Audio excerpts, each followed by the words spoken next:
ভাই কি নিবেন কোন আন্ন গেলে আমি বয়ে থাকতাম না দন বন্ধ হয়ে রাখবাম। আচ্ছা দোনো সিসি ক্যামেরা আছে? না ভাই সিসি ক্যামেরা নাই। আচ্ছা সিসি ক্যামেরা লাগাইছেন না ভালো হচ্ছে, কারণ সিসি ক্যামেরা লাগাইলে আঙ্গুর মতো কিছু লোক তো ধরা পড়ে যাবে গা, বুঝুন না? আরে ভাই কি কোন কারা কি ধরা পড়ে যাবো গা। হ ভাই আইছিলাম, দুজন আইছিলাম তোরা সদাই কিনা লাইগা কিনতে আছে পরে আর কি করার এলাকা তোর ভাল লাগে না ওই সাইডের লগে দুটো গপ পড়ি এনে ভালাই আসুন চাটা ভাত খাইছিলেন পাঙ্কাশ মাছ খোলা দিয়া। ভাই ওই যেটা দেন, ভাই কোনটা? ওই যে হলুদ কালারটা।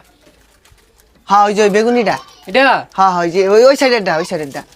হ ভাই খাইছিও বলা আছিও বলা তাই নিয়ে কি খবর? হ্যাঁ দেখ দেখ তাহলে লাস্টে এই বাট পারি শেষমেশ ব্যাক সুরিরা কুসো গুঞ্জিত আছে খারো আমবো কম বাট পার না। আরে ভাই কি নিবেন ভালো মতন কোন। না নিবার তো চাইছিলামই, কিন্তু পছন্দ হইতাছে না। কারলের সন্দেশ আছে? আরে ভাই কাটালো সন্দেশ কি এটা আবার কোন জিনিস?